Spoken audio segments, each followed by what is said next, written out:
नमो तच्चा भगवतो अरहतो सम्मा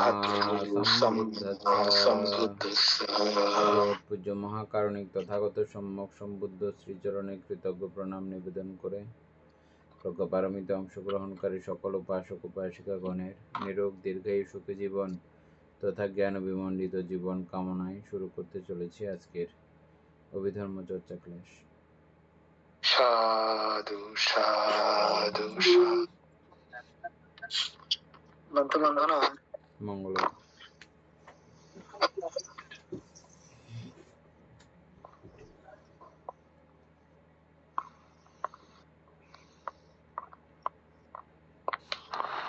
উপাসক, আমরা কালকে নৈষ্কর্ম পারমে শেষ করছিলাম না? নৈষ্কর্ম সংকল্প আদি বলতে। হ্যাঁ,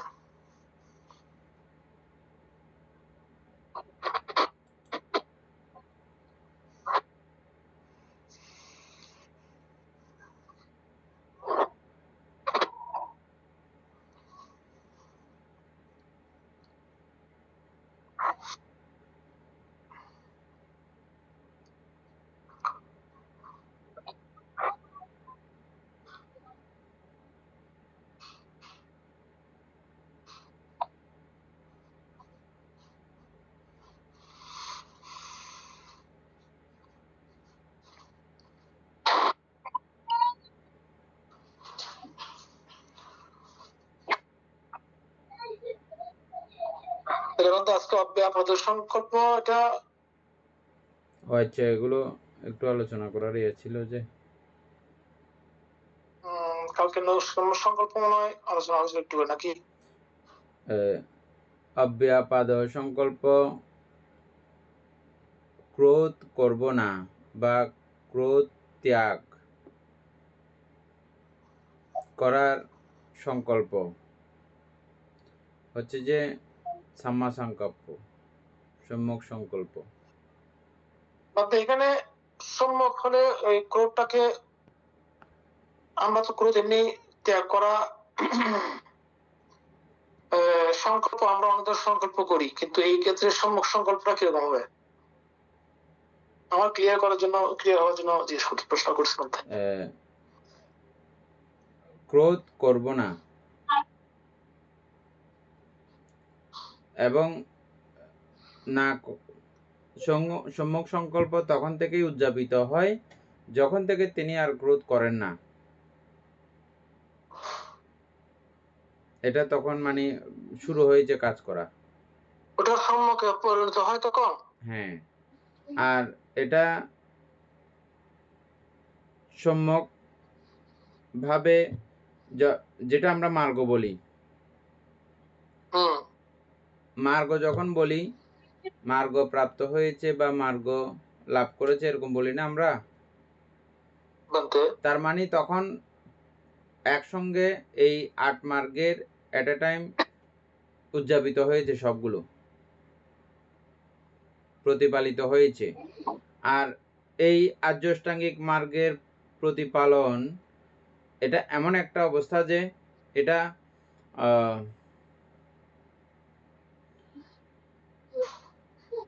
শ্রোতাপত্তি মার্গের প্রতিপালন করা মাত্র, ওই পর্যায়ের প্রতিপালন করা মাত্র আমরা দেখেছি, খেয়াল করেছি যে যে বিষয়গুলো আর ওনার পক্ষে করা সম্ভব হয় না,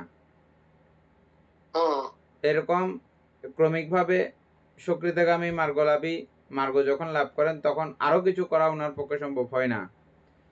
ঠিক একইভাবে অনাগামী এবং ফাইনালি অরহত। তো এই মার্গেরও এখানেও আমরা ক্রমিকভাবে দেখতে পাচ্ছি বিষয়টা। যেমন আমরা এই ক্রোধের কিছু বিষয়,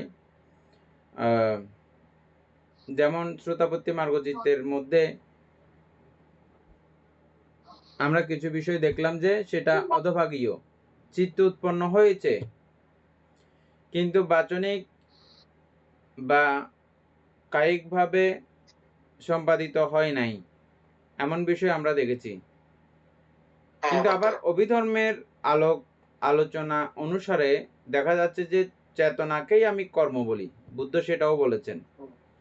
তো এই হ্যাঁ। ক্ষেত্রে এটা বুঝতে হবে যে ঠিক চেতনাও নির্দিষ্ট একটা পর্যায়ে গিয়েই এটা কর্মে রূপান্তরিত হয় বা এটা ফল অবশ্যই। পাওয়ার উপযুক্ত হয় বা এটা আমাদের আ উপাদানে পৌঁছা বা ওটা পরবর্তীতে ব্যতিক্রমভাবে ফল দান করার পর্যায় পর্যন্ত পৌঁছার জন্য নির্দিষ্ট একটা গণ্ডি আছে, স্টেপ আছে। ওই হ্যাঁ, স্টেপ বানতে গুলো চেতনাটা যত বেশি শক্তিশালী হবে তত বেশি হবে আরকি এটা। হ্যাঁ। তো সুতরাং এটা মনে উৎপন্ন হইলেও অতটা ওই পরিমাণে উৎপন্ন হয় না, যে পরিমাণে উৎপন্ন হইলে উনাকে অপায় যেতে হবে। ওই পরিমাণে হুম, উৎপন্ন হয় না।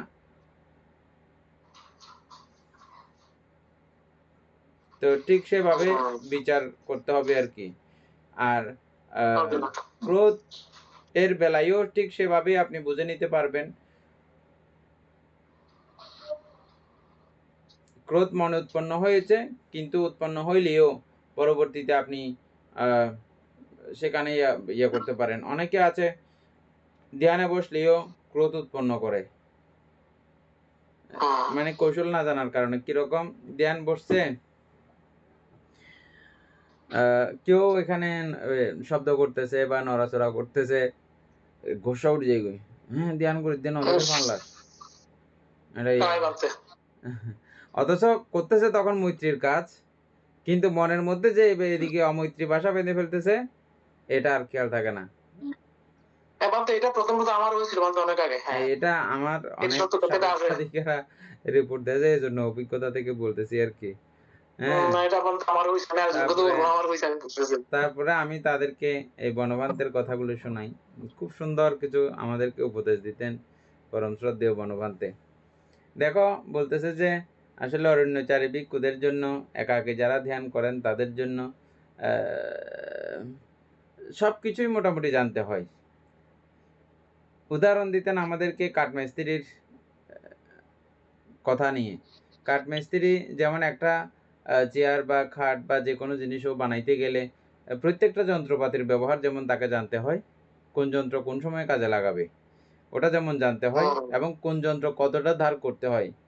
বাড়াইলে আছে যে বাড়াইলের মধ্যে এটা কতটুকু বের করলে এটা ঠিকঠাক গাছটা ছাঁচা যাবে। এটা ওই আইডিয়া অভিজ্ঞতা না থাকলে ও পারবে না, গাছটা আরো নষ্ট করে ফেলবে। হ্যাঁ, এই হ্যাঁ, বানতে। রকম একজন ভিক্ষুকেও এই মৈত্রী কতটা প্রয়োগ করা, কখন প্রয়োগ করা এবং ত্যাগ কখন তার ত্যাগ অনুশীলন করা, ত্যাগানুস্মৃতি ভাবনা যেটা এটা আরকি। দেবতানুস্মৃতি, হ্যাঁ, বুদ্ধানুস্মৃতি, ধম্মানুস্মৃতি আমরা যেটা ৪০ প্রকার সমত ভাবনার বিষয় দেখেছি, এগুলো হুম, প্রত্যেকটা বিষয় সম্পর্কে তার একটা সম্যক একটা ধারণা থাকা দরকার। তবে প্রক্ষান্তরে ভান্তে এটা বলেন যে সবসময় সপ্তবুদ্ধাঙ্গ সম্পর্কে বেশি মানে ধারণা এবং আর্যষ্টাঙ্গিক মার্গের আচ্ছা, পুঙ্খানুপুঙ্খানু ধারণা।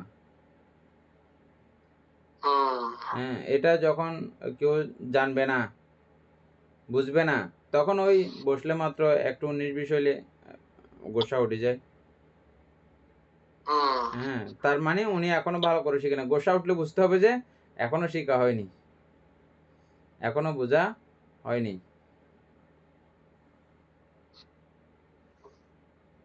হ্যাঁ, ওই শব্দগুলো শুনলে আমার চিত্ত একাগ্র করার জন্য আমি চেষ্টা করতেছি। ওই শব্দগুলো শোনার কারণে আমার চিত্ত একাগ্র করতে কষ্ট হচ্ছে। সেটা ঠিক আছে।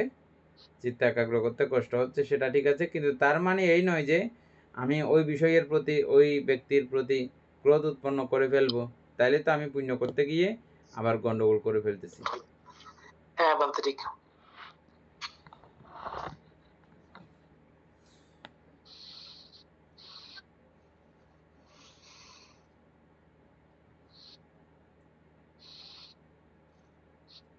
ক্রোধ হচ্ছে যে সরাসরি মুখে, মনে এই যে ক্রোধ উৎপন্ন হওয়া আর আ হিংসা বা ঈর্ষা কারো কোনো হয়েছে, আ সুপ্রাপ্তি হয়েছে, আ কারো কোনো ভালো কিছু হয়েছে, এটা আমার মনে হিংসা উৎপন্ন হওয়া। হিংসা এবং ক্রোধের মধ্যে কিন্তু কি আছে? পার্থক্য আছে, হ্যাঁ পার্থক্য আছে। পার্থক্য আছে। আমরা হিংসা তো বুঝি সবাই না। হুম। আমি যাকে পছন্দ করি না ওর কিছু একটা ভালো হয়ে গেল, তখন ওকে আমি হিংসা করা শুরু করি। বা হ্যাঁ আম বান্দা। আমরা দুজনেই একসঙ্গে কাজ করতেছি, ওর বেশি কাজের সুফল বেশি হচ্ছে, আমার হচ্ছে না। আমার ওকে হিংসা লাগা শুরু হয়ে গেছে। বান্দা আপনার একটা মিট পড়ে গেছে।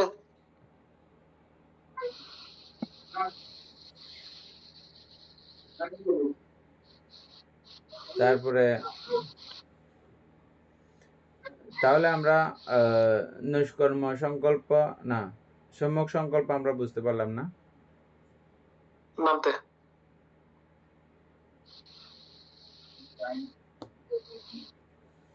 এরপরেরটা তথায় সম্যক বাক্য কিরূপ?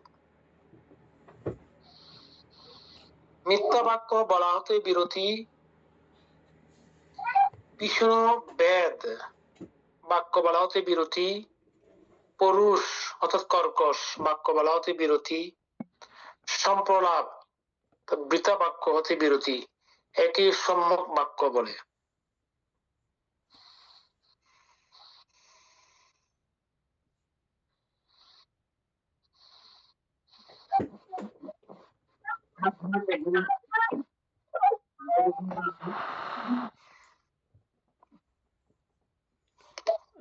সুকুমার বাবু বলেন এটা সম্পর্কে একটু আলোচনা সবার সঙ্গে শেয়ার করেন।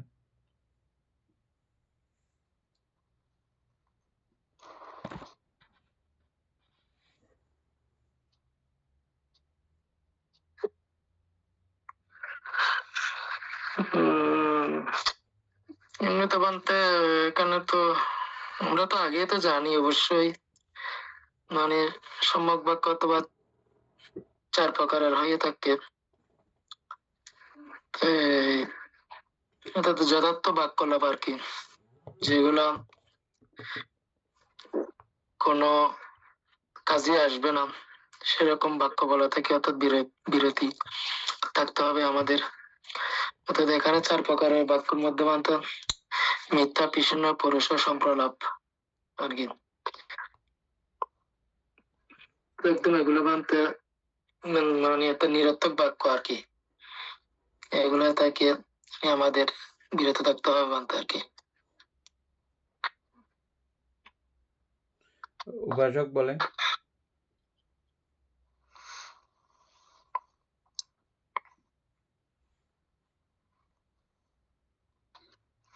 মানতে ঠিক আছে, সুকুমার বলছে সম্যক বাক্য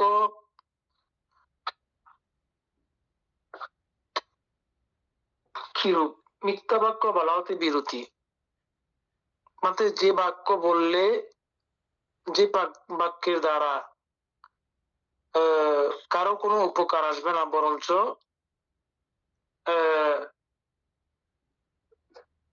উল্টা একটা অকুশল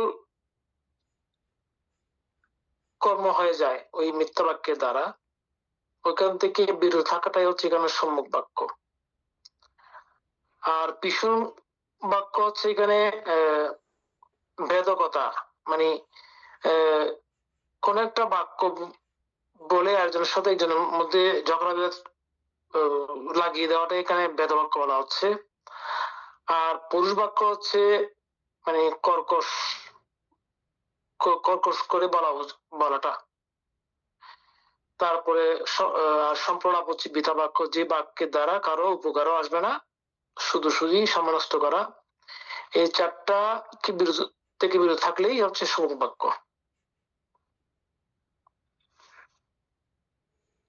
আর কেউ বলতে চাইলে নতুন কোনো কথা এর সঙ্গে সংযুক্ত করতে চাইলে বলতে পারেন।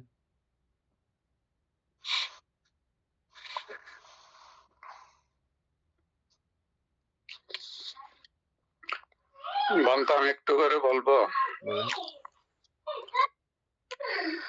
যেমন সর্বপ্রকার মিথ্যা থেকে বিরতি, এমন কোন বাক্য ব্যবহার করব না যাতে অপরের মধ্যে ভেদাভেদ সৃষ্টি হয়, এমন কোন বাক্য ব্যবহার করব না অন্যের মনে কষ্ট পায়, এবং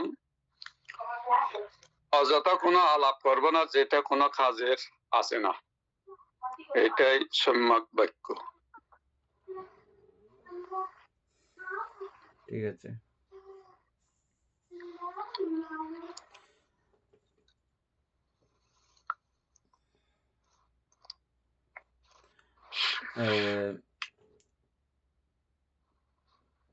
এগুলো বন্ধ করলে এখান থেকে সম্যক বাক্যের সূচনা, সম্যক বাক্যের পরিসমাপ্তি বা শেষ হচ্ছে যে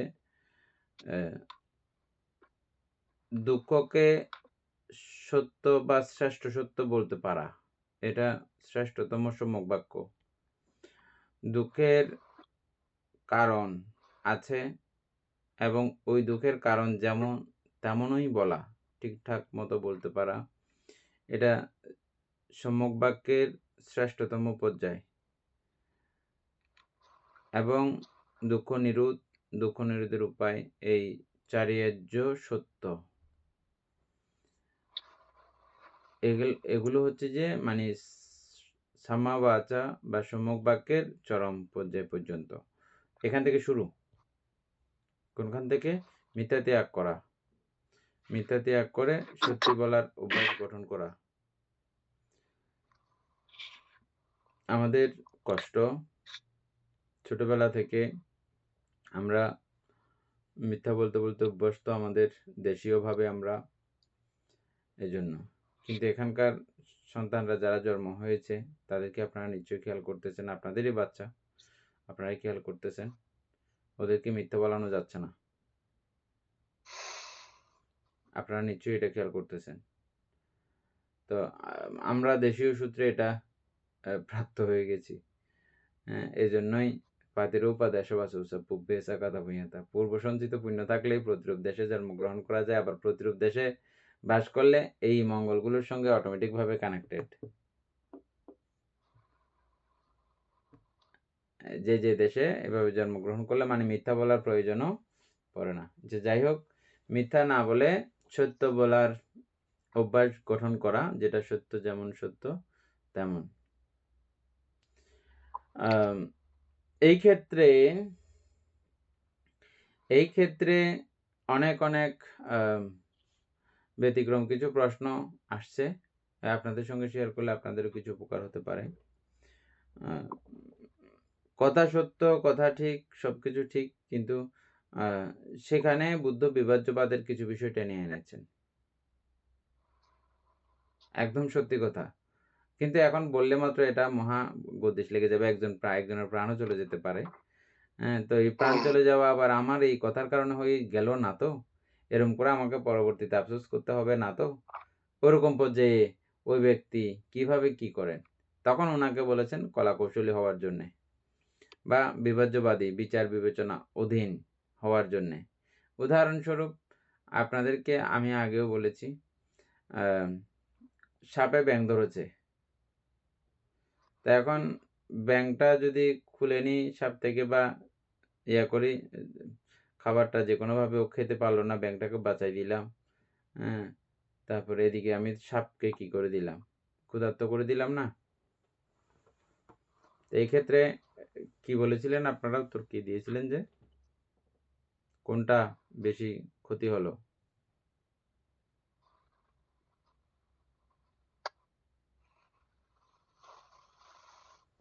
বামতে এখানে সাপটাকে না মেরে যদি করা হয় তাহলে তো না, মারবে না, মারবে না, না, কারণ এইটা সাপটা ক্ষুধার্ত হলো বটে, কিন্তু ওটা তো জীবন বাঁচলো, ব্যাংকটা জীবন বাঁচলো। ক্ষুধার্ত থাকলে সে পরে খেতে পারবে, কিন্তু সে তো মারা যাবে না। কিন্তু আমি যদি ওখান থেকে ওকে উদ্ধার না করি তাহলে ব্যাংকটা সে কি বলবে, ব্যাংকটাই তো মারা যাবে, একটা প্রাণী হত্যা হলো না বলতে। তারপরে আমি দুইটা কাজ করলাম সেখানে। একটা হচ্ছে যে আমি সাপকে এই ওর ক্রোধ উৎপন্ন হবে বা লোভ উৎপন্ন হবে, অনেক কিছুই উৎপন্ন হবে, ওর চিত্তের মতো করে ওর হবে আর কি। যাই হোক, ওকে হত্যা কার্য থেকে আমি বাঁচালাম, ওর উপকার করলাম একটা। আর দ্বিতীয়ত হচ্ছে যে আমি একটা জীবনের একটা প্রাণীকে আরো কিছু সময় কিছুদিন বাঁচার একটা তাকে উপায় দিলাম, তাইলে আমার এখানে কুশল হচ্ছে। দুইটাই কুশল বলতে, হ্যাঁ। হ্যাঁ, আরেকটা হচ্ছে যে একটা প্রাণীকে আমি খাদ্যকষ্ট দিলাম। হ্যাঁ, এটাও যদি আমাকে ফল ভোগ করতে হয়, এটা এ এ এক বেলার জন্য বা কিছু সময়ের জন্য আমার খাদ্যকষ্ট হবে। হ্যাঁ, বৈকি। তারপরে আবার এরকম যদি চেতনা উৎপন্ন হয়ে যায় যে, এ ও এই ব্যাঙটা না খাওয়ার ফলে সাপটা তো মরে যাবে। সাপটা তো ওকে তো আমি আবার মেরে ফেললাম। না, ওটা কিন্তু ওইরকম ওটা যদি অনেক সমস্যা আছে বলতে, চিত্ত হ্যাঁ। যদি চলে আসে, এটা হচ্ছে যে চিত্তগত ব্যাপার, বুঝছেন? কিন্তু আমার চিত্তে হ্যাঁ, যদি বলতে। থাকে যে কি না আমি ব্যাঙটাকে বাঁচাইলাম, সাপটাকেও কি করলাম? একটা হত্যা করতে দিলাম না। দাদা আপনার বলি অফ হয়ে গেছে আবার। কেন? তো ঠিক তো এই দেখতেছি। এখন আবার আসছে। তাহলে এখানে এগুলো চিত্তের উপরে নির্ভর করবে, এই বিষয়গুলো। হুম। ঠিক আমাদের এই সত্য বলা বা মিথ্যা বলার মধ্যে আমরা অঙ্গ দেখেছিলাম। এজন্যই অঙ্গগুলো ব্যবহার করা হয়, বুঝছেন? মিথ্যা কথা সবসময় যে মিথ্যা কথা হয়ে যায় এমন না। অঙ্গ পরিপূর্ণ হতে হবে। মিথ্যা বলার অঙ্গগুলো, হ্যাঁ। বুঝছেন? তো তাই বলে আবার বলতেছি না যে আপনারা মিথ্যা বলতে পারবেন। এমন না কথাটা। মিথ্যা বলতে পারবেন এমন না। ঠিক যাই হোক, এভাবে মিথ্যার ব্যাপারেও সেইম ভীষণ পৌরুষ সম্প্রলাপ এগুলো আমরা বিস্তারিত আলোচনা করেছি। আপনারা বিস্তারিতভাবে জানেন। তো এগুলোর মধ্যে দিয়ে এটা এই সাম্যবাচা এর সূচনা। ভীষণ বাক্য বর্জন করে আমরা কি বলছিলাম কি ব্যবহার করার জন্যে?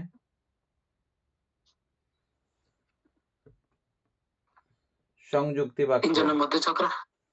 সংযুক্তি বাক্য। ভীষণ বাক্য বর্জন করে সংযুক্তি বাক্য।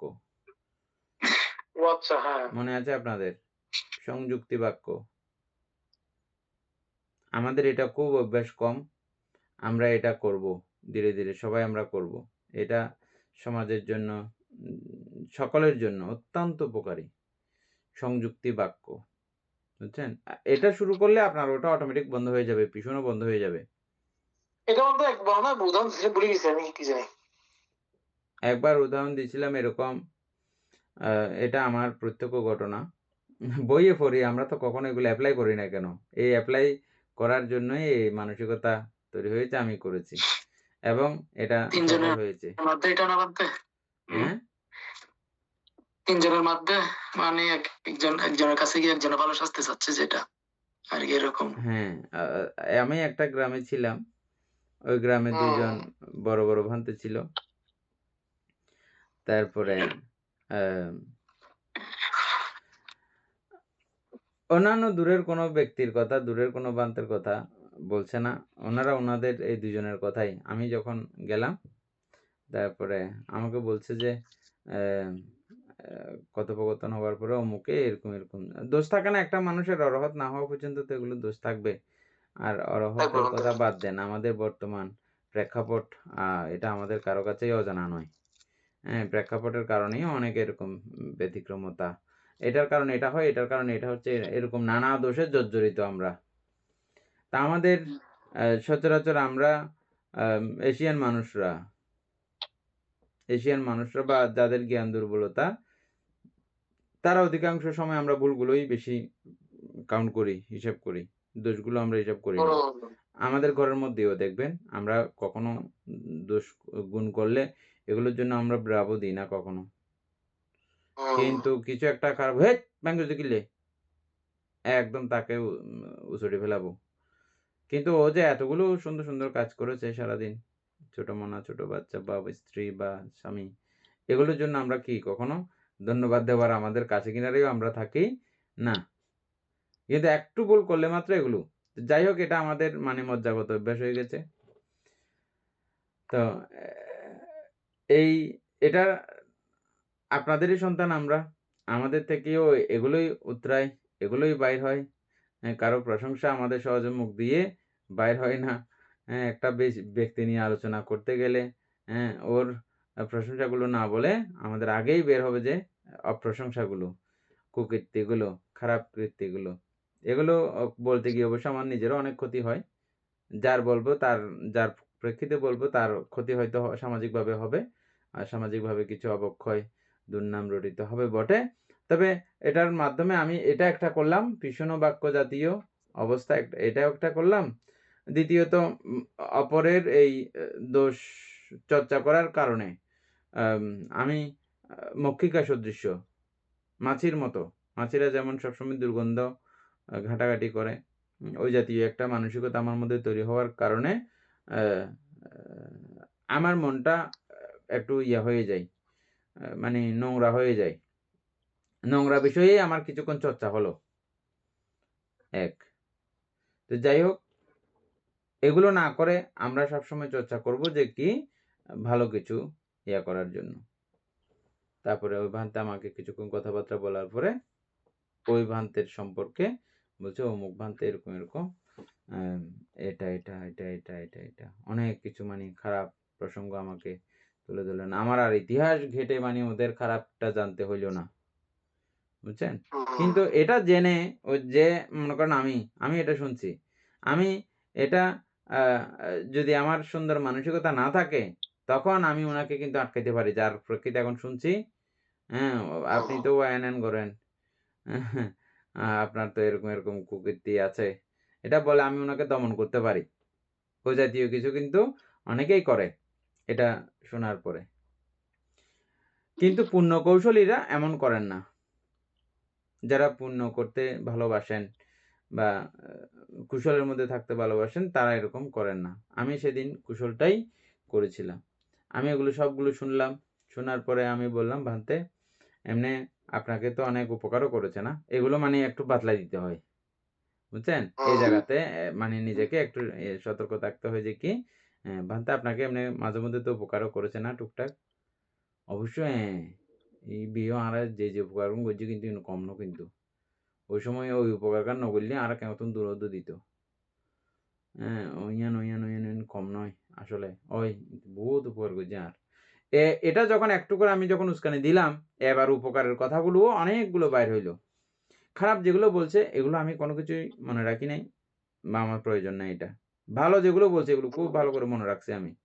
মনে রেখে কোনো সময় ওই ভান্তের কাছে আমার যাওয়া হলো, আমার যাই দেখতেছি যে উনিও একদম সেম শুরু করছে ওনার বিরুদ্ধে বলা। আমি এগুলো সব কিছু শুনছি, একইভাবে আমি একটু করে বললাম আপনাকে উপকারও তো একদম উপকারও এক গাঁটটি বলল। তারপর আমি মাঝখানে কি করলাম, আমি বললাম যে ওই ভান্তে আপনার প্রতি আসলে খুব কৃতজ্ঞ, আপনাকে আপনি যে এই উপকারগুলো করেছেন ঠিক ঠিক কিনা। বলছে হ্যাঁ আমি ওনাকে এরকম এরকম করেছি। এগুলো খুব উনি ইয়া করে, মানে মনে মনে খুবই ফিল করে, আপনার প্রতি খুবই কৃতজ্ঞতা জানায় এবং জানিয়েছে। এটা কিন্তু মিথ্যা না, আমি সাজিয়ে গুছিয়ে বলতেছি না, কিন্তু আমি ধাক্কা দেওয়ার পরে যদিও বলতেছে কিন্তু বলেছে। আমি ওই সাইডটা বলি নাই আর কি, এই পরের সাইডটা হ্যাঁ বলে ওমা ওনার চেহারা টেরা পাল্টে গেল তো পুরা। প্রশংসা শুনতে আমাদের এত ভালো লাগে, কেউ নিন্দা করুক না একদম মুখটা কালা হয়ে বার হয়ে যাবে, বুঝছেন। প্রশংসা শুনতে আমরা খুব ভালোবাসি, খুব পছন্দ করি, প্রত্যেকে আমরা প্রশংসা প্রিয় মানুষ। তখন উনি এই প্রশংসার ঠেলায় এতক্ষণ যা কিছু বলছে ভালো, এটা আরো দ্বিগুণ তিনগুণ বাড়ে গেছে। তো আমি যা পেয়েছি আবার ভালোগুলো ওনাকে গিয়ে আবার একসময় গিয়ে আবার ডেলিভারি দিলাম। তো দুজনের মধ্যে এত বেশি মৈত্রী হয়েছে, এত বেশি বন্ধুত্ব হয়েছে বলার মতো না। মাঝখানে আমি আমার আর ইয়া নাই, আর তাদের বয়সে মিল, হ্যাঁ তাদের দুজনের মধ্যে দারুণ এক বন্ধুত্ব আবার পুনরায় তৈরি হলো। হ্যাঁ, যাই হোক আমাকে আর আমি তাদের বয়সের সমতুল্য না, সমানও না, না হলেও আমি একটু যদিও বা দূরে ছুটে গেলেও ওদের মধ্যে যে এই প্রীতি মৈত্রী এটা দেখে আমি খুব খুশি হয়েছিলাম সেদিন। এবং আমি বুদ্ধের সেই সংযুক্তি কথা কত গুরুত্বপূর্ণ সমাজের জন্য, পরিবারের জন্য, দেশের জন্য, জাতির জন্য, সকলের জন্য অত্যন্ত গুরুত্বপূর্ণ। এই সংযুক্তিপূর্ণ কথাগুলো আমরা অভ্যাস করব, বুঝছেন। তা আমরা তো আসলে এগুলো উপরাপুরি পরে চলে যাই, এগুলোর গভীরে যে এত কথা রয়েছে, এত বিষয় গবেষণার বিষয় রয়েছে, এগুলো আমাদের হয়তো অনেক সময় এত ভিতরে আমরা যাই না, প্রবেশ করি না। আমাদের মোটে নয় তোমার, এগুলো তোমার আপনি দেখানোতে বলতে পারেন, কিন্তু আমাদের পিছন বাক্য একটা শব্দ দিয়ে শেষ। এগুলো দেখা যায় গৃহে কোথাও গেলে এগুলো বললেও তো অনেকের মধ্যে অনেক পরিবর্তন আসবে, অনেকে অনেক কিছু শিখবে। এই যে সংযুক্তি কথাটা মানুষের কাছে তখন প্রতিফলিত হওয়ার চেষ্টা করবে আমাদের সবাই। আসলে ক্লাসে তো দেখুন ঠিক আছে। এমন একটা বিষয় যে এটা পরিবেশ লাগে। হ্যাঁ, ওটাও অনেকের ঠিক। অনেকের এটা পরিবেশটা আপনা আপনি ভাবে তৈরি হয়ে যায় একটা যশ কীর্তি প্রতিপত্তির মাধ্যমে। যেমন আমি আপনাদের সঙ্গে খুব খোলামেলা বলতে পারতেছি দীর্ঘদিনের পরিচিতি প্রসঙ্গের কারণে এটা বলতে পারতেছি। সব জায়গায় সবকিছু সবসময় আসে না, হয় না। হ্যাঁ? আগ্রহ না থাকলেও এটা অনেক সময় হয়ে ওঠে না। আর আ এটাই একটা ব্যাপার আরকি। আচ্ছা যাই হোক। তারপরে হচ্ছে যে আম পৌরুষ কর্কশ বাক্য এগুলো বাদ দিয়ে আমরা সবসময় মিষ্টি সুভাষী বাক্য ব্যবহার করব। তবে এই সুভাষী বাক্য নিয়েও আমরা অনেক আলোচনা করেছি। অ্যা মায়ের হিতোপদেশ এটা কঠোরভাবে বললেও বা ধর্মগুরু বা গুরুভান্তে এদের হিতোপদেশ কঠোরভাবে বললেও এগুলো কিন্তু তারা হৃদয়ে মৈত্রী নিয়ে বলে।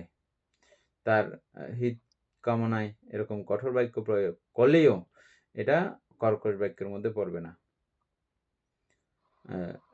এটা কর্কশ বাক্য বহির্ভূত। আর বৃথা বাক্য তো আমরা এত বিশাল করে পড়েছি যে কোথায় সামান্য ফলসূত্র পড়তে গিয়ে এবং পড়তে গিয়ে এই ব্রহ্মজাল সূত্র পড়তে গিয়ে মনে আছে? বৃথা বাক্য কি কি বাক্য বললে বৃথা বাক্য হয়? একটাল কথাবার্তা এখানে চলে আসছে না?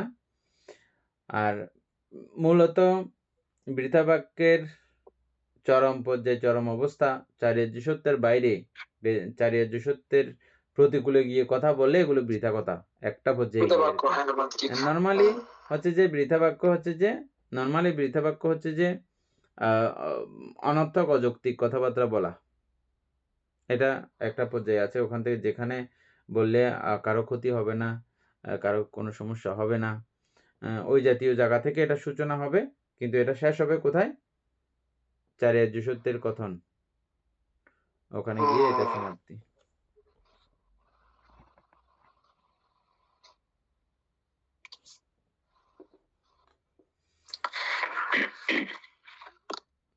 তারপরে হচ্ছে এটা শেষ হয়ে গেল না তথায় কর্ম কিরূপ প্রাণী হত্যা হতে বিরতি অদত্ত গ্রহণ হতে বিরতি মিথ্যা কামাচার হতে বিরতি ইহাই সম্যক কর্ম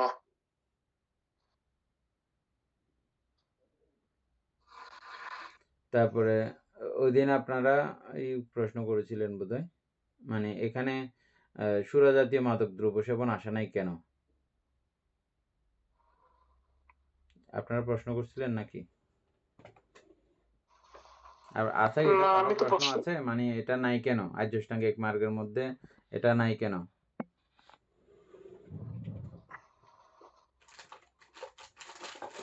খেয়াল করেছেন এটা আপনারা এটা শিলের মধ্যে আছে কিন্তু আর্যষ্টাঙ্গিক মার্গের মধ্যে গেলে এটা নাই কেন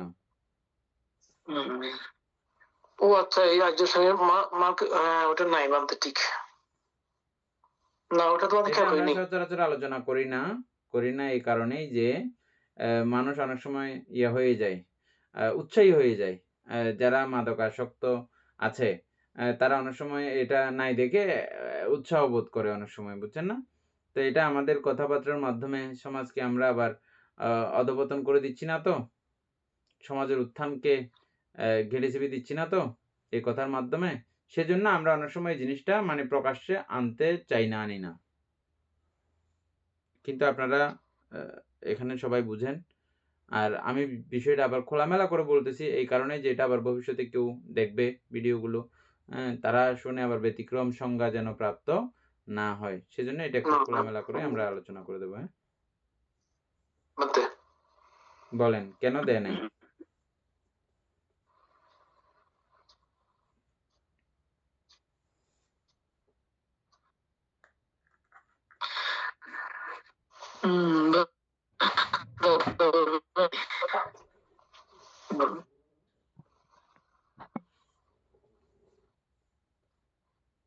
হ্যাঁ শুক্রবার হয় না কত মানে তো সাউন্ড হাজার এখন এই তো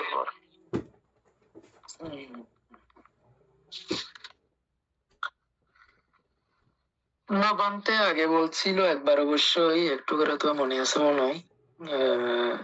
সুরাটা অনেক সময় ওষুধের নিয়ে কাজ করে আর কি, মানে সেজন্য অনেক সময় ওষুধের মতো কাজ করে বিদায় এই যে ওই শিল্ডটা মানে তাদের যে এখানে আসে নাই আর কি, সেভাবে বলছিলেন মানুষের মধ্যে। ও আচ্ছা, আরো কেউ বলার ইচ্ছা এটা থাকলে বলে বলেন, নাহলে বিশ্লেষণ করলে মানে ভালো। নাহলে যদি তো বলেন। আমার আইডিয়া নাই, হুম। আমি কোনো এটা খেয়াল করি নাই আর শুনি আর বিষয় নিয়ে ইয়ে করি অতিরিক্ত না ডাক্তাররা অত ইন্ডিয়ার কথা দিয়ে বলছিলেন বানতে একবার একটু করে। ডাক্তাররা অনেক সময় মানে তাদের যে পরিমাণে অল্প আর কি, এটা যদি এটাকে যদি অথবা রোগ ভালো হয়, হ্যাঁ মানে সেটা শিলের আওতায় আনে নাই, কিন্তু অতিরিক্ত আবার যদি হয়ে যায়। না ওষুধের মধ্যে তো এমনি নর্মালি এই ধরনের অ্যালকোহল থাকে, কিন্তু কথা হচ্ছে অতিরিক্ত খেলে তো সুরা হয়ে যাবে। সুরা হচ্ছে অতিরিক্ত খাওয়ার পরে, যে কোনো অতিরিক্ত খেলেই নেশাগ্রস্ত হয়, সেটাই এখানে তো নেশাগ্রস্ত বিষয় আসে না। তাহলে মাধ্যমে আপনি ইয়ে করলে একটু ক্লিয়ার হবে আর কি। এটার জন্য আমি আপনাদেরকে উদাহরণ দিয়েছিলাম একটা, সেটা হচ্ছে প্রথম হচ্ছে যে আমরা বিষ কি, এটা আপনাদেরকে প্রশ্ন করেছিলাম, তারপরে আপনারা এটা উত্তর দিয়েছিলেন। বিষ কি, বিষ কাকে বলে? অতিরিক্ত খেলে বিষ, যেমন ভাত আপনি বেশি করে খান, নেশা হবে। নেশা কি? নেশা না, মরে যাবেন না, মরে যাবেন।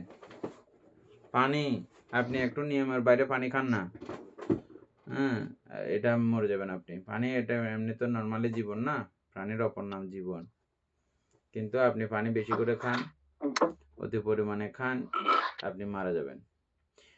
যে কোনো কিছু অতি হইলে এটা বিষ হয়ে যায়।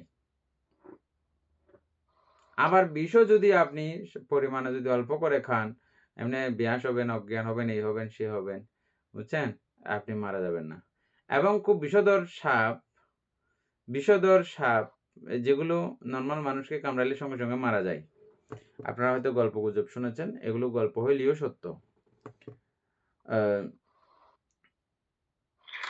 মনে করেন খুব বিষধর সাপের একটা নাম বলেন, দাঁড়াই সাপ বা আমরা যেগুলো যেগুলো চিনি আর কি, হ্যাঁ ওগুলো কামড়াইলে মাত্র মানুষ মারা যায়। হ্যাঁ আচ্ছা বিষ নাই, যে দাঁড়াই সাপের বিষ নাই, এই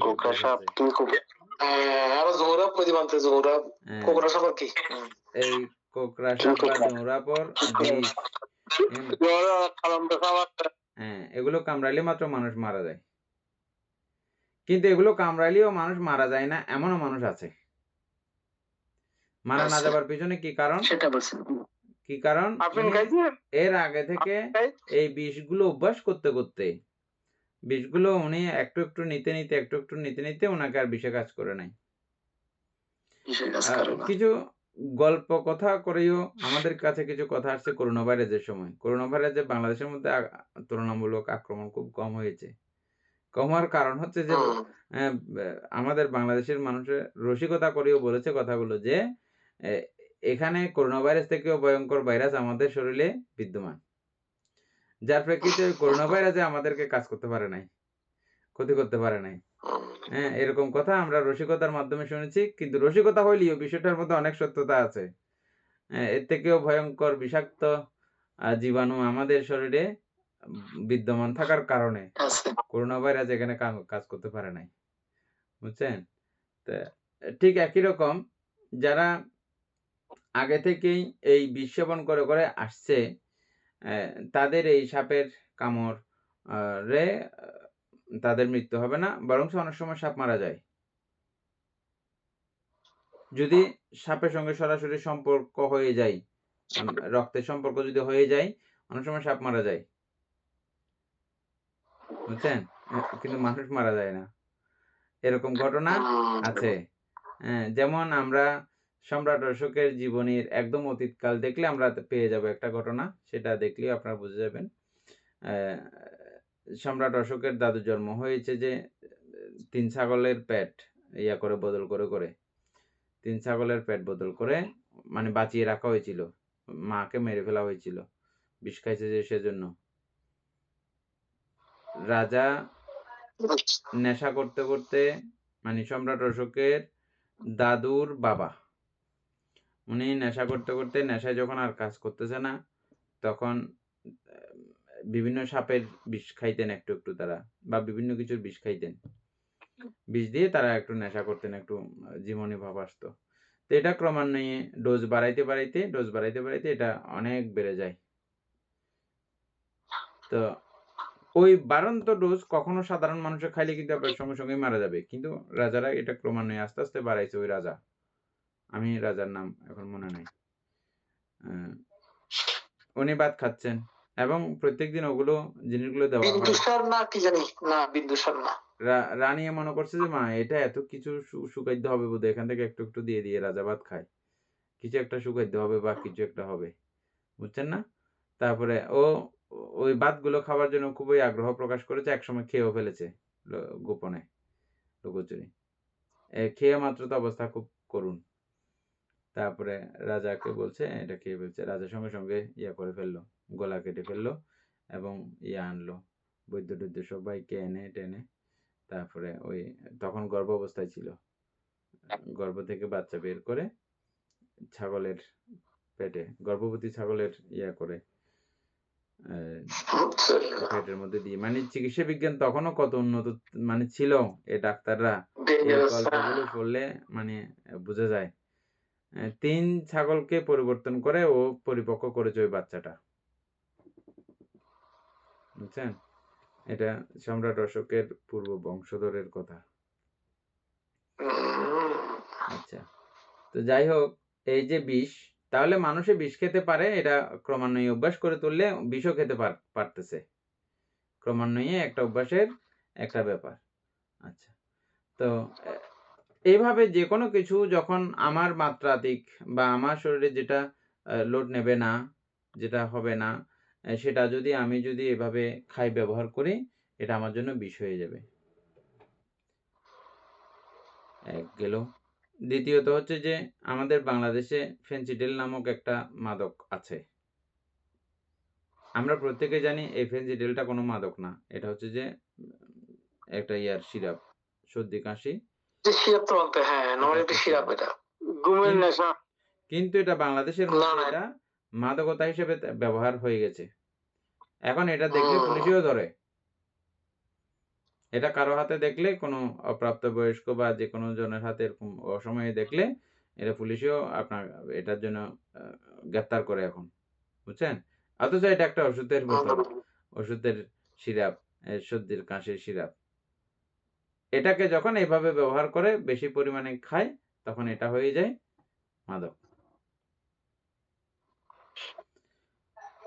এভাবে প্রত্যেকটা বিষয়, আমরা যেই মাদকগুলো বলতেছি, আমরা কিছু আমাদের বাংলাদেশে যেগুলো ব্যবহৃত হয় খুব লোয়েস্ট প্রাইজের, ভাত দিয়ে তৈরি, ভাতের রস, তাহলে এটা তো ভাত ছিল যে ভাতকে ফসিয়ে করে, তাই এটা তো তার অতীত দেখলে এটা ভাতের রস, বা অন্যান্য অনেক কিছু আছে আরো, ফ্রুটের রস, বিভিন্ন ফ্রুট মিক্স ফ্রুটের রস বা বিভিন্ন কিছু রস দিয়ে এটা তৈরি হয়, তাহলে এটাকে আমরা আবার মদ বলতেছি কেন এখানে? যখন এটা আমাদের মাতাল হয়ে যাই আমরা, তখন এটা হয়ে যায় মাদক, মদ। সেটাই। এখানে কাশির সিরাপ যেগুলো আছে, অনেকে এটা বলতে গিয়ে তাহলে ওষুধের মাত্রা করে খেলে হবে না, কোনো সমস্যা নাই। তা আমি বলছি যে এটা আমাদের বুদ্ধ বিনয়ের, এটা বিষয়টা দেখলেই আপনার হয়ে যাবে, আর বেশি কিছু লাগবে না। সর্ববর্গীয় ভিক্ষুদেরকে বুদ্ধ, তারা একসময় মাদক সেবন করছিলেন, তারপর বুদ্ধ এটা মানা করেছেন, আর সেবন করতেছে না। পরবর্তীতে এক ভিক্ষুর অসুখ হয়েছে, ওই ওষুধের জন্য ওই অ্যালকোহল প্রয়োজন। তারপরে বলছে ওখানে অ্যালকোহল আছে, ওটা আমি করব না, খেতে পারবো না, এটা বুদ্ধ নিষেধ করেছেন। পরবর্তীতে বুদ্ধের কাছে পর্যন্ত গেল কথাটা, বলছে না, এরকম ওষুধের জন্য প্রয়োজন হলে তখন ওটা দেওয়া যাবে ওখানে, এবং ওই ওষুধ তুমি খেতেও পারবে। এটা তখন তোমার মাদক নয়, এটা হচ্ছে যে তোমার ঔষধ, এভাবে তুমি ব্যবহার করতে পারো। যখন এটা বলেছে, আবার সর্ববর্গীয় ভিক্ষুরা ওই ঔষধের সঙ্গে এটা একটু বেশি মিক্স করে করে আবার শুরু করেছে আবার এগুলো। তখন বুদ্ধ আবার পুনরায় নির্দেশ প্রদান করলেন, না, এটা যদি ওরকম ভাবে কেউ যদি মন উৎপন্ন করে, মাদকতার মন উৎপন্ন করে, ওভাবে যদি খায়, ব্যবহার করে, তাতেও কিন্তু কি হবে, তার ওই যেটা মাদক দ্রব্য সেবন করলে যে দোষ হয়, ওই দোষটা হবে। হ্যাঁ, সূরা মারিয়া। ওই দোষটা হবে। এটা আবার করা ভাবে বুদ্ধ নিষেধ করে দিলেন। এই বিষয়টা বুঝলে বুদ্ধের সুন্দর ইয়াটা হয়ে যায়, বোঝাটা হয়ে যায় না? আর আরেকটা বিষয় হচ্ছে যে কি, এটা আমার কোন রকমের উপকার আমাকে করতেছে না। যে বিষয় আমি জানি যে এটা আমাকে কোন রকমের উপকার করবে না, আমার অর্থহানি করবে, এবং আমার মস্তিষ্কের যে সুন্দর চিন্তা ভাবনা, এগুলো সব উলটপালট করে দেবে, এবং সুস্থ সাবলীলভাবে যে থাকা, ওইটা আমাকে বিঘ্ন ঘটায় দিচ্ছে। যদি এমন হয়, তাহলে আমাকে কত প্রকারে এই বিষয়টা আমাকে ক্ষতি করতেছে। আর্থিক ক্ষতি, ঘরের মধ্যে মান-সম্মান ক্ষতি। কেন মান-সম্মান ক্ষতি হয় বলেন তো? কারণ ছেলেকে যখন যা বলার তখন সে তা বলতে পারে না। স্ত্রীকে যখন যা বলার তখন সে বলতে পারে না। কথাবার্তা সবগুলো উল্টোপাল্টা হয়ে যায়। হ্যাঁ? তাহলে সামাজিকভাবে অবক্ষয় হলো, মানহানি হলো, সবকিছু হলো। হ্যাঁ? পরিশেষে একটা বিশাল একটা নিজের গ্লানি নিজেই এটা বয়ে বেড়াতে লাগে। যারা আগে থেকে এরকম করে অভ্যস্ত, এরা যত তাড়াতাড়ি পারেন এগুলো মানে যেকোনো প্রকারে, যেকোনো মূল্যে, যেকোনো কিছুর বিনিময়ে এটা ত্যাগ করতে হবে। এবং সবচেয়ে বড় কথা, আমরা প্রত্যেকে সুস্থ সাবলীলভাবে থাকতে চাই। আমার শারীরিকভাবে বিশাল এক ক্ষতি আমি ডেকে আনতেছি নিজে, নিজে। যাই হোক, সেজন্য ওই বিষয়টা এখানে ওইভাবে আনা হয়নি। বুঝছেন? হ্যাঁ। তো এটা আপনি এখন কোন জিনিসকে আপনি ওইভাবে মাদক বলবেন? এরকম বললে, ওইভাবে চিন্তা করলে কোনো কিছুকেই আর মাদক বলার মতো পরিস্থিতি অবকাশ নাই। সম্যকভাবে বলতে হ্যাঁ, চিন্তা করলে নাই, ঠিক আছে, কিন্তু আমাদের লৌকিক পর্যায়ে তো এটা প্রয়োজন আছে, সেজন্য পঞ্চশীল দিয়েছে আর কি। সেজন্য আমি পঞ্চশীলের মধ্যে এটা আছে। পঞ্চশীলের মধ্যে এটাকে এত বেশি গুরুত্ব দিয়েছেন যে এটা সবচেয়ে একটা ভাঙলার কোনো শিলই থাকবে না বলেইও বুদ্ধ বিভিন্ন এর মধ্যে সূত্র আদির মধ্যে এটা প্রকাশ করেছেন। প্রাণী হত্যা করলে আরো 4টা শিল থাকবে, চুরি করলেও আরো 4টা শিল থাকবে, ব্যভিচার করলেও আরো 4টা শিল থাকবে, সুরা জাতীয় মাদক দ্রব্য সেবন করলে আর একটা শিলও থাকবে না, সবগুলো ভেঙে যাবে। কেন? তখন সে পাগল। পাগলের কি আবার কোনো শিল আছে নাকি? পাগলের কোনো শিল নেই। পাগল তো পাগল। তখন এই যে জ্ঞান থাকে না, সে কারণে। হ্যাঁ। তাহলে এখানে আমাদের সাম্মা কামান্তর মধ্যে হত্যা বিরতি, হত্যা বন্ধ করে প্রাণীকে দয়া করা, এই দয়া করা থেকে এটা সূচনা। হত্যা বিরতি করলে সম্যক কর্মের সূচনা হয়ে যায়। আর যদি সম্ভব হয় ক্রমান্বয়ে এবার প্রাণীকে দয়া করা। হ্যাঁ, দয়া তো আপনি করতেছেনই, এই দয়ার পরিধি দিনে দিনে বাড়ানো আর কি। কাকে কাকে দয়া করতেছেন? যাদেরকে একদম খুব আপন মনে করেন তাদেরকে দয়া করতেছেন না আপনি?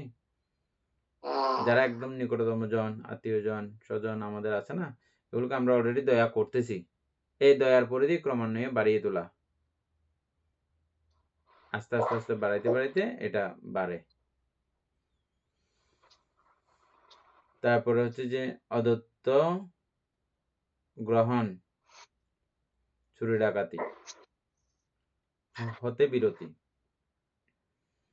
তারপরে এগুলোকে আমরা প্রাকৃতিক ভাবেও আমরা এগুলোর দেখেছিলাম, এগুলো প্রাকৃতিক শীল হিসাবে আমরা আগে আলোচনা করেছি, মনে আছে না? প্রাকৃতিক শীল, কেন এটা প্রাকৃতিক শীল? কোনটা মানে প্রাণী হত্যা এটা নাকি প্রাণী হত্যা, অদত্ত গ্রহণ? প্রাণী হত্যা করলে, প্রাণী হত্যা যদি করে মানুষ প্রাচণ্ড থেকে প্রাচণ্ড হয়ে যায়, এবং হইতে হইতে সবাই যদি, যেমন আমিও প্রাণী হত্যাকারী, আপনিও প্রাণী হত্যাকারী, আমরা কারো কাছে কেউ কি নিরাপদ? আমরা প্রত্যেকে একা একা দূরে দূরে থাকতে হবে। অমুক হইতে হইতে ইত্য হইতে উমা ইত্য কারি ফেলাইব তো, তাইলে আমরা প্রত্যেকে বিচ্ছিন্ন হয়ে যাব। তো বিচ্ছিন্ন হয়ে মানুষ তো বাঁচতেই পারে না, বাঁচাই সম্ভব হয় না, বুঝছেন? এই জন্য এই প্রাণী হত্যা হচ্ছে যে এটা পরিবেশ বান্ধব। আমরা প্রত্যেকে প্রাণী হত্যা ত্যাগী হইলে আমরা এখানে বেঁচে থাকতে পারি, আর হত্যাকারী হইলে আমরা কেউ আমাদের অস্তিত্ব খুঁজে আর পাবো না। এটা হচ্ছে যে একদম মানে বিজ্ঞানসম্মত বৈজ্ঞানিক ব্যাখ্যা।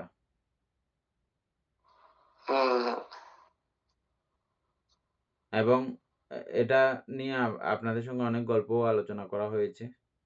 মানে প্রত্যেকটা প্রাণীকুল এগুলো পৃথিবীর ভারসাম্য রক্ষা করে, আমাদের ভারসাম্য রক্ষা করে। হ্যাঁ, তো এগুলো ব্যতিক্রম করলে ব্যতিক্রম ফল প্রকৃতিতেই ঘটে যায়, আমরা এটা পাবো। এই জন্য প্রাকৃতিক শীল বলা হয় এগুলোকে। চুরি, সবাই যদি আমরা চুরি করি, কেউ আমরা কারো ঘরে কিছু জিনিসপত্র রাখতে পারবো? পারবো না। ঘরের মধ্যে আপনারা 4-5 জন আছেন, এদেরকেও পর্যন্ত যদি বিশ্বাস করার পরিস্থিতি না থাকে, আপনি কেমনে ঘরের জিনিসও রাখবেন? আর হ্যাঁ, এই জন্য আর ঘর থাকবে না তখন। এভাবে আপনারা পরবর্তীতে এগুলো মিলিয়ে নেবেন। পঞ্চশীলগুলো কিন্তু প্রাকৃতিক শীল।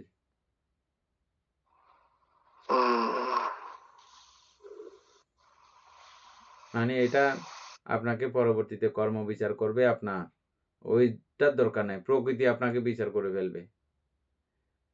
ইহজন্মেই করবে। হ্যাঁ, ইহজন্মে না, করেন ঘটনা, এরপর থেকে আপনার এগুলো বিপাক শুরু হয়ে যাবে অটোমেটিক ভাবে, মানে পৃথিবীগত ভাবে, প্রাকৃতিকগত ভাবেও এটা আপনি পেয়ে যাবেন। কর্ম তো আমরা যে সিস্টেমে কর্মের কথা বলি সেটা তো আছেই, সেটা ছাড়াও এভাবে প্রাকৃতিকভাবে আপনাকে শাস্তি পেতে হবে। আচ্ছা, তারপরে হচ্ছে যে মিথ্যা কামাচার। মিথ্যা কামাচার এটাও আমরা অনেকভাবে আলোচনা করেছি। যারা আমরা মিথ্যা কামাচার করব তাদের সংসার থাকবে না, সংসার বিচ্ছিন্ন হয়ে যাবে। বহু নারীতে যারা আসক্ত, তাদের ঘরের নারীর প্রতি বা ঘরের স্ত্রীর প্রতি তাদের কোনো আর ভালোবাসা, মায়া, মমতা এটা থাকে না। আর এটা না থাকতে গিয়ে সাংসারিক বন্ধন নষ্ট হয়ে যায়।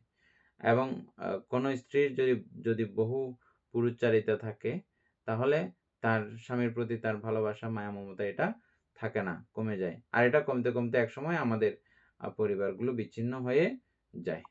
এবং এটা হওয়ার কারণে এই সন্তানগুলো তখন কি হয়ে যায়? মাতৃহারা, পিতৃহারা হয়ে যায়। থাকে অনেক সময়, কিন্তু মায়ের স্নেহ, বাবার স্নেহ এগুলো কোনোটাই সে ভালো করে আর পায় না। না পাইতে গিয়ে পুরো আমরা মানবহীন হয়ে যাব, মানবহীন হয়ে যাবে পৃথিবী। কারণ এই ঘটনা দীর্ঘদিন যখন চলতে থাকে সমাজে, যখন এটা প্রচলিত হয়ে যায়, তখন আর মা সন্তান নিতে ইচ্ছে করবে না, বা বাবাও সন্তান নিতে ইচ্ছে করবে না। কারণ এটা পরবর্তীতে এরকম একটা পর্যায়ে মানে কেউ দায়িত্ব নিতে চাইবে না তার। ওই যে এটা মিলবন্ধন নষ্ট হয়ে যাবার কারণে বড় ভয়ঙ্কর এবং জটিল। এগুলো আপনারা নিজেরাই বুঝে নেবেন সুন্দর করে। মানে এই ব্যভিচারের এটা প্রত্যক্ষ ফল, এটা প্রত্যক্ষ ফল। সংসার না থাকলে বা আমাদের যেই মিলমিশ প্রাণের বন্ধন যেটা আমাদের আছে, এটা কিভাবে, আমাকে কোনো এক জায়গায় বাংলাদেশের মধ্যে ইয়া হয়েছে, কোনো একটা ধর্মগুরু, অন্য ধর্মগুরু আমাকে জিজ্ঞেস করেছিল, মানে আপনাদের মধ্যে এটা বিবাহ বিচ্ছেদ বা এই জাতীয় জিনিস এগুলো খুব কম দেখা যায়, তো এটা কারণ কি? তখন আমি ওনাকে এগুলো বললাম, উনি খুব খুশি হয়ে গেলেন। আমি বলছি এগুলো আমাদের ধর্মীয় ভাবে এইভাবে এটা গোড়া থেকেই শিক্ষা দেওয়া হয়। হ্যাঁ, আর এটা এইভাবে যদি কেউ যদি করে, এটার মানে শেষ অবধি যদি কেউ বুঝে, তাহলে সে এগুলো করবে না আর। মানে এটা রেজাল্ট। আমরা তো রেজাল্ট জানি না। আমরা এটা করে বসি কাজটা, কিন্তু এটার ফল কি? এই রেজাল্ট হ্যাঁ পর্যন্ত বান্দে। যদি আমরা না জানি, তখন আমরা বহু পুরুষচারিতা হব এবং বহু নারীচারিতা হব। হইলে আমাদের মূল জায়গাটাই, যেটাকে বিদ করে আমি বাঁচি, আমি থাকি, আমার স্বপ্ন, আমার সমস্ত ভালোবাসা যেখানে আমি রাখতে চেষ্টা করি, সেই জায়গাটাই কি হয়ে যাবে? একসময় আর তছনছ হয়ে যাবে। একসময় তো তার ঘরও থাকবে না, বাসাও থাকবে না। একসময় তার রাস্তা হবে যে তার ঘর। গাছতলাতে ঘুমাইতে হবে। বুঝছেন? একটাকে কেন্দ্র করে একটা হয়, একটাকে কেন্দ্র করে একটা হয়। এভাবে হইতে, হইতে হ্যাঁ একসময় তাকে রাস্তায় ঘুমাইতে হবে। সে নারী হোক বা পুরুষ হোক। বুঝছেন? দেখেন ছোট একটা বিষয় ব্যভিচার। আর এই বিষয়টা আপনাকে কোথায় রাস্তায় পর্যন্ত নিয়ে ফেলে দিল এবং ফাঁদরে গাঁটে মৃত্যুর একটা কারণ আপনি তৈরি করে ফেললেন, একটা শিল। শুধু সেটা নয়, ভাবিয়া পুরো করিয়া কাজ পৃথিবী ওই করিয়া ভাবিয়া না। মানব শূন্য হয়ে যাবে। অসাধারণ এগুলো, বুঝছেন? এগুলো আপনারা বান্দে, কখনো হ্যাঁ। এগুলো তো আমরা নরমালি শুধু এমনি শিল গ্রহণ করতেছি ওই, কিন্তু এটার এত যে ব্যাপকতা, মানে আমাদের ব্যক্তি জীবনে, সমাজ জীবনে, আমাদের দেশীয় জীবনে, পারিপার্শ্বিক জীবনে এগুলোর এত বেশি গুরুত্ব, এত বেশি গুরুত্ব, এগুলো বলার মতো না। হ্যাঁ, আপনারা বলতে পারেন আমাদের এই দেশে তো এই আইন, না, আইনের উপরেও এটা বুদ্ধ আইন, ২৫০০ বছর আগের আইন। এই বুদ্ধ আইনকে আজ পর্যন্ত কেউ ডিঙাইতে পারে নাই। না, বুঝছেন? প্রশ্ন ওঠে না বুদ্ধ আসলে আইনকে মধ্যে। কেউ ডিঙাইতে পারে, এটা বুদ্ধ প্রজ্ঞাপ্ত। বুঝছেন? আমরা পঞ্চশীলকে যদিও বা এই পঞ্চশীল অতীতেও ছিল, কিন্তু আমরা এখন এত কিছু জুড়ে দেওয়ার কারণে, এত কিছু এড হওয়ার কারণে এটাকে আমরা বুদ্ধ পাঁয়াত্তা পাঞ্চশীলাং বলি। বুদ্ধ প্রজ্ঞাপ্ত বান্দে, হ্যাঁ, পঞ্চশীল আমরা এটাকে বলি। কারণ এত অবশ্যই। বিষয় মানে এটা আগে এমনি বলেছে শুধু। কিন্তু বলার সঙ্গে এত কিছু কথার সংযুক্তি আপনারা পেয়েছেন কি? না, এগুলো বুদ্ধ দিয়েছে। না না বান্দে, এটা ওগুলা করলে তোমার এই হবে। তোমার পৃথিবীতে এই চাপ পড়বে, এই আ ভূমিকা তুমি কি এটা চাও? না, চাই না। না চাইলে তুমি বন্ধ করো ব্যভিচার এবং বহু পুরুষচারিতা, বহু নারীচারিতা এগুলো বন্ধ করো। তাহলে এটা ঠিক হয়ে যাবে। যাই হোক, আমরা বাকিগুলো কালকে আলোচনা করব না? বান্দে, হ্যাঁ। সদ্ধর্মপ্রাণ প্রিয় উপাসক উপাসিকাবৃন্দ, এতক্ষণ যাবৎ আমরা অভিধর্ম পিটকে বিভঙ্গ আলোচনা করেছি। এতে আমাদের অপরিমেয় পুণ্য সাধিত হয়েছে। এই পুণ্য রাশি অনন্ত চক্রবাসী সত্যগণকে দান করছি, গুরুভান্তি দিগকে দান করছি, মাতা পিতাগণকে দান করছি এবং এই পুণ্যের কাছে আমরা প্রত্যেকে প্রার্থনা করব নির্বাণ লাভ অবধি অসৎ ব্যক্তি, মূর্খ ব্যক্তি পাপমিত্রের সংসর্গ লাভ না করে সদা সর্বদা জ্ঞানদর্শী কল্যাণ মিত্রের সান্নিধ্যে সংসর্গ লাভ করতে পারি, এইরূপ সাধু সংকল্প পোষণ করে আজকের মতো ক্লাস এখানে সমাপ্ত করছি। সাধু সাধু সাধু। ও কা